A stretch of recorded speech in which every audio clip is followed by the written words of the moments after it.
जय हिंद, नमस्कार फ्रेंड्स। ज्योति क्लासेस में आप सभी का एक बार फिर से स्वागत है। दोस्तों, जैसा कि आप सभी को पता है, हमारी जो होम साइंस की सीरीज चल रही है क्लास 6 to 12, उसको हमने कंटिन्यू रखा है। और उसमें अभी तक हमने हमारी क्लास 6 और 7 की जो बुक थी उसको कंप्लीट कर लिया है। साथ ही साथ हमने स्टार्ट किया है हमारा क्लास 8, और क्लास 8 में भी फ्रेंड्स हमने हमारा चैप्टर 15 जो था वहाँ तक कंप्लीट कर लिया है। तो आप सभी से रिक्वेस्ट है, अगर अभी तक आपने हमारी क्लास 6 और क्लास 7 की वीडियोज़ नहीं देखी है तो प्लीज़ प्लेलिस्ट में जाइए। वहाँ पे आपको सारे ही चैप्टर के जितने भी कॉन्सेप्ट हैं वो बहुत ही टॉपिक वाइज अच्छे तरीके से आपको क्लियर कराए गए हैं, जिससे पॉइंट टू पॉइंट चीज़ें आपके माइंड में फीड होंगी। और फ्रेंड्स, जब भी आप वीडियोस देखते हैं ना तो प्लीज़ वीडियोस को पूरा देखा करिए, क्योंकि आधा अधूरा वीडियो देखेंगे तो एक भी कॉन्सेप्ट क्लियर नहीं होगा। इसलिए जब भी वीडियोस वॉच करते हैं तो आप जो है वीडियोस को पूरा देखा करिए। तो फ्रेंड्स चलिए, आप सभी को बता दो कि ये जो हमारी सीरीज है इसको स्टार्ट करने का हमारा जो पर्पज़ है वो यही है कि एक बार आप अपना होम साइंस का जो भी आपका सिलेबस है उसको कंप्लीट कर लें। फिर फ्रेंड्स उसके बाद होम साइंस से रिलेटेड कोई भी एग्ज़ाम कहीं भी किसी भी स्टेट में निकलता है, आप किसी भी एग्ज़ाम को क्वालिफाइड करने के लिए अपने आप को प्रिपेयर्ड पाएँ। और हाँ, जैसा कि यूपी टीजीटी पीजीटी के जो एग्ज़ाम्स हैं वो अप्रैल में होने वाले हैं, तो उन सभी को भी हमारी तरफ से ढेर सारी शुभकामनाएँ। आप सभी अपने एग्ज़ाम के लिए बहुत अच्छे से प्रिपेयर होंगे, आई होप। और हाँ फ्रेंड्स, आपने पढ़ाई तो कर ही ली होगी। जिनके टीजीटी पीजीटी के एग्ज़ाम होने वाले हैं अप्रैल में, तो उनके लिए भी हमारी जो ये सीरीज़ है वो भी काफ़ी हेल्पफुल होने वाली है, क्योंकि आपका रिवीजन ही बहुत अच्छे से हो जाएगा। तो चलिए फ्रेंड्स, आई होप आपको वीडियोस अच्छी लग रही है। तो चैनल के साथ नए जुड़े हैं तो प्लीज़ चैनल को सब्सक्राइब कीजिए, बेल आइकन प्रेस कीजिए, जिससे कि जब भी वीडियोस अपलोड हो सबसे पहले नोटिफिकेशन आपके पास पहुँचे। और हाँ, इस वीडियोस को ज़्यादा से ज़्यादा अपने फ्रेंड के साथ शेयर कीजिए, जिससे कि उनकी भी पढ़ाई में कोई बाधा ना आ सके। और चैनल पसंद आ रहा है तो वीडियोज़ को लाइक कीजिए, नहीं तो आप डिसलाइक कीजिए, एज यू विश, जैसा आप चाहें। और हाँ, अपनी राय हमें कमेंट के माध्यम से अवश्य बताइए। चलिए फ्रेंड्स, बिना टाइम वेस्ट किए शुरू करते हैं आज का टॉपिक। आज का हमारा टॉपिक यानी कि जो चैप्टर है क्लास 8 का, वो है हमारा चैप्टर 16। जैसे हमने आपको बताया, हमने चैप्टर 15 तक कंप्लीट कर लिया। आज हम स्टार्ट कर रहे हैं हमारा चैप्टर 16। और चैप्टर 16 में फ्रेंड्स हम करने वाले हैं हमारा धुलाई कला, it means art of washing. ये जो चैप्टर है ना, धुलाई कला, इसको हमने क्लास 6 और क्लास 7 में भी पढ़ा है। बट अब थोड़ा सा, जैसे जैसे मैंने आपको बताया ना पहले भी, कि हमारे टॉपिक लगभग सेम ही रहेंगे, बट उनके जो लेवल है ना वो थोड़े से स्टैंडर्ड होते जाएंगे। यही डिफरेंस होने वाला है। मतलब थोड़ा बेस से हम थोड़ा स्टैंडर्ड लेवल तक की नॉलेज क्लासेस वाइज हम करते जाएंगे। तो ये हमने 6 7 में भी पढ़ा है, उसमें मैंने बहुत डिटेल से इन टॉपिक को कवर किया है। तो आप जाइए, और अगर नहीं देखिए इन वीडियोस को तो प्लेलिस्ट में जाइए, आपको वहाँ पे भी ये वीडियोस प्रोवाइड कराई गई हैं। उसके पहले फ्रेंड्स, हमने जो हमारे प्रीवियस क्लास में किया था, एक बार उसका फटाफट रिवीजन कर लेते हैं, जैसा कि आप सभी को पता है, क्योंकि revision is the most important part of our study, you know that ना। तो फटाफट एक बार क्विक रिवीजन कर लेते हैं। क्विक रिवीजन का फ्रेंड्स बेनिफिट ये निकलता है कि आपने प्रीवियस में क्या पढ़ा और अभी क्या पढ़ रहे हैं, दोनों टॉपिक के बीच, यानी कि दोनों के बीच आप जो है कनेक्शन कर पाते हैं, दोनों को आपस में कनेक्ट कर पाते हैं और पढ़ना इजी हो जाता है। चलिए फ्रेंड्स, स्टार्ट करते हैं। हमने प्रीवियस क्लास में पढ़ा था, व्यंजन बनाने की कला के बारे में जाना था। इट मीन्स कुकिंग और प्रिपेयरिंग फूड के बारे में हमने पढ़ा था, जिसमें हमने व्यंजन का अर्थ देखा था, मीनिंग ऑफ फूड्स देखा था, विशेष व्यंजन की विधियाँ देखी थी, methods of cooking special food देखा था। विशेष व्यंजन में था हमारा पूरी बनाना, उसके लिए सामग्री क्या है, उसकी विधि क्या है। पराठा बनाना, पराठा के लिए सामग्री क्या है, पराठा बनाने की विधि क्या है। नेक्स्ट हमने जो देखी थी, कचौरियाँ बनाना देखा था, उसमें सामग्री, उसकी विधि, ये सब हमने देखा था। फिर हमने जो देखा था खीर बनाना, खीर बनाने के लिए क्या क्या सामग्री चाहिए, उसकी विधि क्या है। हलवा देखा था, इसमें भी हमने उसकी सामग्री देखी थी, इसकी विधि देखी थी। साथ ही हमने कुछ भारतीय मिठाइयों के बारे में भी बनाना सीखा था, it mean preparation of some Indian sweets के बारे में, जिसमें था खोए की बर्फ़ी। खोए की बर्फ़ी के लिए सामग्री क्या चाहिए, उसको बनाया कैसे जाता है, इसके बारे में हमने जाना था। साथ ही साथ हमने देखा था गुलाब जामुन भी, और उसको भी बनाने की विधि, उसके लिए सामग्री और सावधानी क्या बरतनी चाहिए। फिर हमने देखा था नमकीन व्यंजन में, जिसमें देखा था हमने ब्रेड रोल बनाने की सामग्री, यानी कि ब्रेड रोल कैसे बनाया जाता है, उसमें हमने देखी थी ब्रेड रोल बनाने की विधि। और साथ ही साथ हमने देखा था समोसे, मठरी बनाने की सामग्री, ब्रेड पकौड़ा, मतलब ये सभी चीज़ें हमने जो है अपनी प्रीवियस क्लास में सीखी थी, इसकी सामग्री देखी थी और इनके बनाने की विधि देखी थी। साथ ही साथ हमने किया था इस चैप्टर का स्मरणीय तथ्य और की थी इसकी प्रश्नावली, जिसमें हमने बहुविकल्पीय, रिक्त स्थान और सही गलत किए थे। और इसके साथ ही साथ हमने जो है आपको अति लघुत्तरी, लघुत्तरी, दीर्घ प्रश्न दिए थे, जो कि एज अ होमवर्क के रूप में आपको सॉल्व करने के लिए दिया गया था। आई होप आपने इन क्वेश्चन को सॉल्व किया होगा और ये क्वेश्चन आपसे बहुत ही अच्छी प्रकार से सॉल्व हुए होंगे। तो आइए फ्रेंड्स, आपका एक बार प्रीवियस रिवीजन हो गया होगा कि हमने प्रीवियस क्लास में क्या पढ़ा था। चलिए बिना टाइम वेस्ट किए शुरू करते हैं हमारी आज की क्लास, जो है हमारा चैप्टर 16, जिसमें हम देख रहे हैं धुलाई कला, it means art of washing के बारे में हम जान रहे हैं। देखते हैं, मनुष्य शरीर की रक्षा के लिए वस्त्र पहनता है। वस्त्रों का संपर्क त्वचा से बना रहता है। त्वचा से निकला पसीना वस्त्रों पर लगता है। वातावरण से भी वस्त्रों का संपर्क रहता है।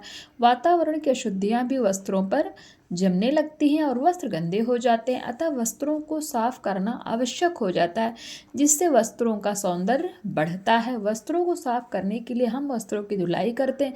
जरूरी नहीं प्रतिदिन हर वस्त्र धोया ही जाए। प्रतिदिन हम केवल वह वस्त्र धोते हैं जो गंदे होते हैं। पर्दे आदि को महीने में एक बार धोते हैं। धुलाई कला का ज्ञान एक गृहिणी के लिए आवश्यक है।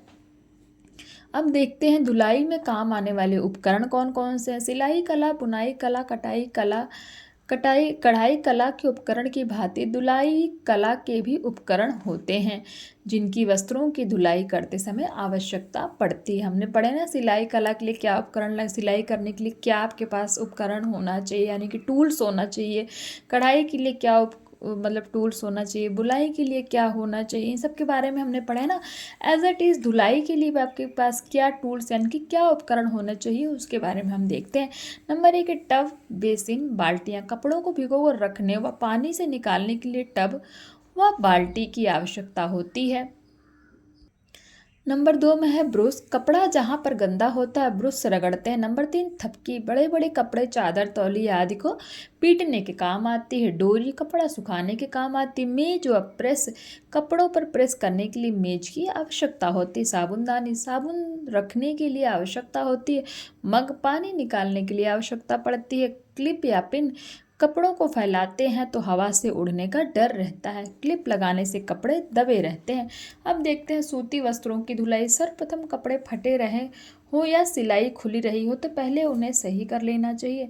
बटन टूटे रहे हों तो वह भी लगा देना चाहिए। कपड़ों पर दाग धब्बे हो तो उन्हें सर्फ साबुन से पहले ही छुड़ा लेना चाहिए, क्योंकि गीले होने के बाद दाग दिखाई नहीं देते। कपड़ों की जेब में कोई वस्तु रखी हो तो उसे निकाल लें। सफ़ेद व रंगीन कपड़ों को अलग अलग धोएं। जिन वस्त्रों का रंग निकलता हो उन्हें बिल्कुल अलग कर देना चाहिए। वस्त्रों को सर्फ में भिगो देना चाहिए। तत्पश्चात साबुन की टिकिया जैसे रिन, टाइड आदि से साफ किया जाना चाहिए। कपड़ों को रगड़कर साफ करना चाहिए। कॉलर, कफ आदि को ब्रश से रगड़ना चाहिए। कपड़ों को रगड़ने के पश्चात पानी से खंगालना चाहिए ताकि उसमें से साबुन ना रह जाए। साबुन रहने से कपड़े के रेशे गल जाते हैं, इसलिए पानी में अच्छी तरह कई बार खंगालना चाहिए। अब देखते हैं कपड़ों पर नील लगाना। सफ़ेद सूती कपड़ों में नील लगाया जाता है। नील लगाने से वस्त्र पीले नहीं पड़ते हैं और चमकते रहते हैं। नील लगाने के लिए नील पाउडर की एक मलमल के कपड़ों की पोटली बना लें, फिर आवश्यकता अनुसार पानी में घुमाएं। इससे नील के धब्बे नहीं पड़ेंगे। आजकल धुला हुआ नील भी बाजार में उपलब्ध है। इसे पानी में बूंद बूंद करके घोला जा सकता है। कपड़ों को नील के पानी में डुबोकर निकालना चाहिए। सूती वस्त्रों पर प्रेस करना देखते हैं। नंबर 1 सूती वस्त्रों की चमक बनाने के लिए हल्का गीला करके प्रेस करें। नंबर 2 सामान्य गर्म प्रेस करनी चाहिए। नंबर 3 इस्त्री तेज गर्म करने के लिए आयरनिंग टेबल की आवश्यकता होती है। नंबर 4 प्रेस करने से कपड़ों में चमक आ जाती है। अब कलफ लगाना। सूती कपड़ों में कड़ापन लाने के लिए कलफ लगाया जाता है। कलफ कई प्रकार के बने होते हैं। नंबर 1 अरारोट का कलफ। आवश्यकता अनुसार पानी लेकर उसमें थोड़ा सा पानी से अरारोट घोल लें। बाकी पानी आग पर चढ़ा दें। जब पानी उबल जाए तो उसमें घुले पानी का अरारोट धीरे धीरे डालना चाहिए और इसे चलाते रहना चाहिए। जब यह गाढ़ा हो जाए तो उतार कर ठंडा कर कपड़ों पर लगाना चाहिए। नंबर 2 मैदे का कलफ। अरारोट की तरह ही बनाते हैं। नंबर 3 चावल का कलफ। 100 ग्राम चावल 300 ग्राम पानी लेकर उबालें। जब चावल गल जाए तो उन्हें छान लेना चाहिए। कलफ लगाने के बाद कपड़ों को निचोड़कर सुखाना चाहिए। सूखने के बाद हल्का सा पानी लगाकर प्रेस करनी चाहिए। नंबर 4, मक्का का कलफ। मक्का के स्टार्च के दाने मध्यम आकार के होते हैं। ये वस्त्र में कड़ापन लाते हैं। ऊनी वस्त्रों के धोने की विधि। तो ये ऊपर हमने देखे ना कुछ कलफ देखे, अरारोट के कलफ, मैदा के कलफ, चावल का कलफ, मक्का का कलफ, इन कलफ के बारे में जाना। अब हम देखते हैं कि ऊनी वस्त्रों को किस प्रकार धोया जाता है, उसके बारे में हम जानते हैं। ऊनी वस्त्र की धुलाई। ऊनी वस्त्रों को भी कास्टिक वाले डिटर्जेंट से धोना चाहिए, जैसे रीठे का घोल, लक्स पाउडर, ईजी इत्यादि। ऊनी वस्त्रों को धोने से पूर्व कागज पर पेंसिल से निशान लगा लेना चाहिए। धोने के पश्चात उसी निशान पर फैलाकर ठीक कर लेना चाहिए। ऊनी वस्त्रों को डिटर्जेंट के घोल में हल्का सा मलकर धोना चाहिए। इनको निचोड़ना नहीं चाहिए। ऊनी वस्त्रों को लटका कर नहीं सुखाना चाहिए, बल्कि कागज के बने खोखे पर सुखाना चाहिए, ताकि वस्त्र की आकृति ना बिगड़े। ऊनी वस्त्रों को सुखाना देखते हैं। ऊनी वस्त्रों को समतल स्थान, मेज आदि पर सुखाना चाहिए। ऊनी वस्त्रों में बारीक सफ़ेद कपड़ा डाल दें, ताकि सूर्य की किरणें सीधे वस्त्र पर ना पड़े, क्योंकि सूर्य की किरणों से रोएं खराब हो जाते हैं। ध्यान देने योग्य बातें। काज बंद कर देनी चाहिए। किसके लिए ध्यान देने योग्य बातें हैं? ये ऊनी वस्त्र जब आप उसको क्या कर रहे हैं, उनकी धुलाई कर रहे हैं, बंद कर देने चाहिए। ऊनी वस्त्रों को लटका कर नहीं सुखाना चाहिए, इससे इनका आकार बदल जाता है। ऊनी वस्त्रों को मुलायम हाथों से धोना चाहिए। इन्हें पीट कर नहीं धोना चाहिए, रगड़ने से इनके रोए नष्ट हो जाते हैं। नंबर 4, ऊनी वस्त्रों को निचोड़ना नहीं चाहिए, बल्कि रोएदार तौलिए से पानी को सुखाना चाहिए। ऊनी वस्त्रों पर प्रेस करना। ऊनी वस्त्रों पर उल्टी ओर से हल्की प्रेस करनी चाहिए, यानी कि जो आपके पास वूलन क्लॉथ है उसको आप अपोजिट उसका, यानी कि उसको उल्टा कर लें और फिर उसको हल्के हाथ से प्रेस करें। ऊनी वस्त्रों पर भी हल्का गीला सफ़ेद बारीक मलमल का कपड़ा रखकर प्रेस करना चाहिए, ताकि ताप से ऊनी वस्त्रों का सीधा संपर्क ना हो। यदि संभव हो तो स्टीम प्रेस करें। यहाँ पे आपने किस वो पॉइंट देखा होगा, ऊनी वस्त्रों पर भी हल्का सफ़ेद, यानी कि ऊनी वस्त्रों पर भी, इसका मतलब कि और किसी के बारे में भी बात की गई है। तो जी हाँ, ऊनी वस्त्रों के साथ साथ जो हमारा कॉटन का कपड़ा होता है ना, उस पर भी क्या किया जाता है, हल्का गीला सफ़ेद कपड़ा रख के ही प्रेस करना चाहिए। तो ये था, हमने कहाँ तक कंप्लीट किया, संभव हो तो स्टीम प्रेस करें। उसके बाद देखते हैं कपड़े घर पर धोने से क्या लाभ होते हैं। कपड़े धोने से सर्फ साबुन कम लगता है, जिससे खर्च कम होता है, कपड़ा अधिक चलता है। नंबर 3, कपड़े के दाग धब्बे पता होने से आसानी से छुड़ाए जाते हैं। नंबर 4, कपड़ा इच्छानुसार किसी भी समय धो सकते हैं। नंबर 5, रेशमी और कीमती वस्त्रों को सावधानीपूर्वक धोया जा सकता है। नंबर 6, घर पर गृहिणी वस्त्र उचित विधि से धोती है, वह उचित सामग्री का भी प्रयोग करती है। अब देखते हैं धोबी से कपड़े धुलवाने पर क्या हानियाँ। धोबी कपड़ा पीट कर धोता है, जिससे कपड़ा जल्दी फट जाता है। कपड़े धोने से व्यय अधिक होता है। नंबर 3, कपड़े सावधानी पूर्वक न धोने से कपड़ों के रंग जल्दी खराब हो जाते हैं। नंबर 4, अचानक कहीं जाना पड़े तो समय पर कपड़े नहीं मिलते। नंबर 5, कपड़ा खोने का डर रहता है। नंबर 6, धोबी कपड़ों को सोडे में उबालता है, साबुन भी सस्ता वाला ही लगाता है, जिससे कपड़े क्या होते हैं, जल्दी खराब होते हैं। धोबी वस्त्र विज्ञान के सिद्धांतों को नहीं जानता है, वह सभी कपड़ों को एक समान धोता है, जिससे वस्त्रों का सौंदर्य क्या होता है, नष्ट हो जाता है। अब देखते हैं दाग धब्बे कैसे छुड़ाया जाता है। दैनिक जीवन में काम करते समय वस्त्रों पर कुछ दाग धब्बे पड़ जाते हैं। दाग धब्बे बाहरी पदार्थ के संपर्क से लग जाते हैं, जिन्हें छुड़ाना आवश्यक हो जाता है, अन्यथा ये दाग धब्बे वस्त्र की शोभा नष्ट कर देते हैं। सभी दाग धब्बों की एक ही प्रकार से नहीं छुड़ाया जा सकता, लेकिन जो सभी दाग धब्बे उनको एक ही प्रकार से नहीं छुड़ाया जा सकता। दाग धब्बे छुड़ाने की निम्न विधियाँ, यानी कि अलग अलग विधियाँ। नंबर 1, चिकनाई युक्त धब्बे, यानी कि कोई चिकनाई युक्त, जिसमें जैसे कि तेल हो गया, रिफाइंड हो गया, घी हो गया, ऐसा कोई चिकनाई युक्त दाग धब्बे पड़ गए हैं तो उनको किस तरह छुड़ाया जा सकता है। मक्खन, तेल, घी, वर्निश, तरकारी के रस से चिकनाई के धब्बे लग जाते हैं। इन दाग धब्बों को छुड़ाने के लिए सर्वप्रथम चिकनाई के ऊपर ब्लॉटिंग पेपर या अन्य कोई मोटा पेपर रखकर प्रेस की जाए, इससे चिकनाई पेपर में आ जाएगी। तत्पश्चात गर्म पानी में साबुन या सर्फ घोलकर कपड़ों को कुछ देर के लिए डुबो दिया जाए। नंबर 2, स्याही के धब्बे। स्याही के धब्बे आमतौर पर पड़ जाते हैं। स्याही के दाग पर नमक डालकर नींबू निचोड़ दें। यदि दाग ना हटे तो दोबारा करना चाहिए, फिर वस्त्र को धो देना चाहिए। सफ़ेद वस्त्र पर दाग धब्बा ब्लीचिंग पाउडर लगाकर छुड़ा सकते हैं। नंबर 3, रक्त के धब्बे साबुन पानी से छूट जाते हैं। यदि साबुन पानी से नहीं छूटे तो अमोनिया की कुछ बूंदें डालकर दाग को डुबो दें, फिर वस्त्र को धो दें। जिन वस्त्रों को धोना नहीं है स्टार्च फैला दें, सूखने पर स्टार्च हटा दें। नंबर 4, पसीने के धब्बे को धूप दिखाना चाहिए। पानी में सिरका मिलाकर वस्त्र को डिबोना चाहिए। हाइड्रोजन पेरोक्साइड से स्पंज करना चाहिए। नंबर 5, कॉफ़ी के धब्बे यानी कि चाय, कोका कोला या कॉफ़ी के धब्बे किस प्रकार छुड़ाते हैं देखते हैं। इन धब्बों पर तेज गर्म पानी डालें यानी कि बहुत ही खौलता हुआ पानी डालें। यदि ना हटे तो कपड़ों पर बोरक्स रखकर गर्म पानी डालें। नंबर 6, रंग के धब्बे को गर्म पानी व सर्फ के घोल में भिगो दें। यदि रंग न छूटे तो ब्लीचिंग पाउडर से सफाई करें। ब्लीचिंग पाउडर सफ़ेद कपड़ों पर ही प्रयोग करना चाहिए क्योंकि रंगीन कपड़ों का रंग खराब हो जाता है। नंबर 7, हल्दी के धब्बे साधारण साबुन पानी से धोकर धूप में वस्त्र को सुखाएं। जंग के धब्बे ऑक्जेलिक एसिड के दाने डालकर थोड़ा सा पानी डालकर रगड़ें, धब्बा साफ हो जाएगा। अब देखते हैं लिपस्टिक का धब्बा। लिपस्टिक का दाग छुड़ाने के लिए स्प्रिट लगाकर स्पंज करें, धब्बा छूट जाने पर साबुन पानी से धो लें। अब देखते हैं नंबर 10, पान का धब्बा। कच्चा दूध डालकर धब्बे को फूलने दें, जब धब्बा हट जाए तब पानी व साबुन से धो देना चाहिए। किसके धब्बे के बारे में बात हुई, तो ये पान का धब्बा अगर पड़ गया यानी कि दाग पड़ गया उसके बारे में बात हुई।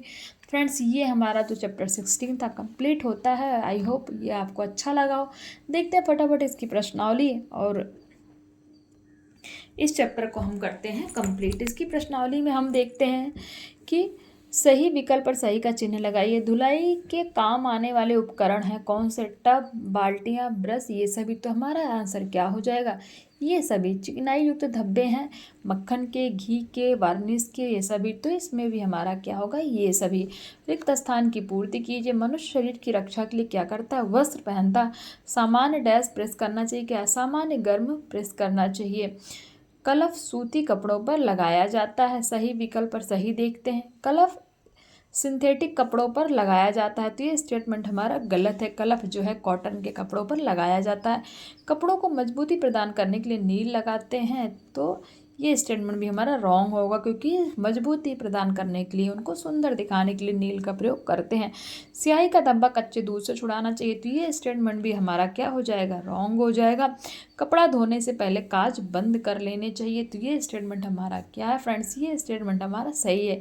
जब भी आप कपड़ा धोते, कौन सा कपड़ा, ऊनी कपड़ा, तो उसको क्या करना चाहिए, ऊनी कपड़े हो कोई भी हो तो क्या करना चाहिए, आपको उसका काज बंद कर देना चाहिए। तो इसी के साथ हमारी प्रश्नावली ख़त्म होती है। आई होप आपको ये चैप्टर अच्छा लगा हो। और हाँ फ्रेंड्स, मेरी आवाज़ भी थोड़ी कम सही लग रही होगी क्योंकि तबीयत थोड़ी सी ख़राब चल रही है, जिसकी वजह से दो चार दिन से आपने देखी होगी आपकी क्लास भी नहीं हुई है। तो फिर भी मैं अभी थोड़ी ठीक हूँ क्योंकि ना फ्रेंड्स, मैं जहाँ रहती हूँ वहाँ का वेदर बहुत ही ख़राब है, कभी सर्दी कभी गर्मी कभी सर्दी। तो मुझे मतलब यहाँ का वेदर उतना सूट नहीं करता है, तो इसलिए थोड़ा सा हेल्थ इश्यूज़ बीच बीच में रहती है। बट कोई नहीं, थोड़े दिन की बात है, उसके बाद ये प्रॉब्लम सॉल्व हो जाएगी। तो आई होप आप थोड़ा सा मेरे साथ कोऑपरेट करेंगे। मेन है हमें हमारा जो है चैप्टर वो कंप्लीट करना, कि हमें जो है हमारा ये टारगेट हमने जो बनाया है होम साइंस की सीरीज को कंप्लीट करने का, उसको हमें कंप्लीट करना है चाहे जैसे भी। तो फ्रेंड्स, ये इसके साथ आई होप आपको मेरी बातें समझ में आ रही होंगी। इसी के साथ ये जो चैप्टर हमारा कंप्लीट होता है और हमारी फिनिश होती है प्रश्नावली। और हाँ फ्रेंड्स, एज अ होमवर्क के रूप में आपको आज फिर से दिया जा रहा है अधिलघु त्रिलघु और दीर्घोत्तरीय प्रश्न। आप इनके स्क्रीनशॉट ले लीजिए, प्लीज़ इनको सॉल्व करिए और देखिए कि आपसे क्वेश्चन सॉल्व हो रहे हैं कि नहीं। आई होप आपको ये अच्छे से दिख पा रहे होंगे। इनके स्क्रीनशॉट आप ले लीजिए। और हाँ, मेरी कोई भी हेल्प चाहिए तो आप कमेंट करके ज़रूर अवश्य बताइए। क्वेश्चन अगर आपसे नहीं सॉल्व हो रहे हैं तो प्लीज़ बताइए, मैं आपको इनका हैंड रिटन नोट्स प्रोवाइड कराऊंगी।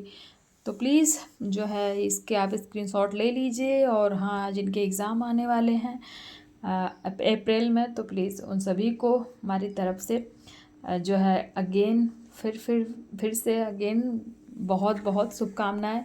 आप सभी लोग अपने एग्ज़ाम की तैयारी कीजिए और हाँ, जो है तैयारी इतना अच्छा कीजिए कि इस बार एग्ज़ाम को जो है क्लियर करके ही रहना है। तो इसी सोच के साथ इस वीडियो को मैं यहीं पे स्टॉप करती हूँ। मिलते हैं नेक्स्ट वीडियो में। अगर चैनल पसंद आ रहा हो तो प्लीज़ चैनल को सब्सक्राइब कीजिए, बेल आइकन प्रेस कीजिए और इस वीडियोस को ज़्यादा से ज़्यादा अपने दोस्तों के साथ शेयर कीजिए, जिससे कि फ्रेंड्स उनकी भी पढ़ाई कंटिन्यू हो सके। मिलते हैं नेक्स्ट क्लास में। तब तक के लिए जय हिंद, नमस्कार। हंसते रहिए, मुस्कुराते रहिए, एक दूसरे की हेल्प करते रहिए।